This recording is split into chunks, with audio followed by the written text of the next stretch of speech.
Okay, I got a massive package today from Windsor, so I'm gonna do an unboxing haul. I have these shoes, cute little boots. Love it. Next, I have these heels. I got 2 pairs of shoes next. Next is this purse. Okay, this is cute. I love it. And then it opens like that.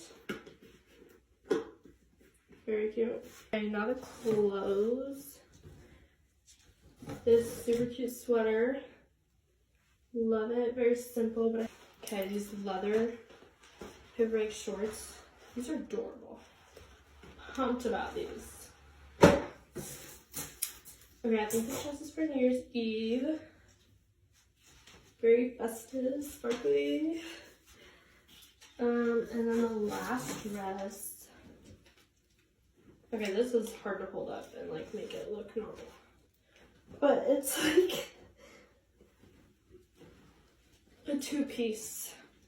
You understand what it looks like. But it's gonna be really cute, especially on the beach. So yes, that's all for my Windsor haul. Thanks for watching.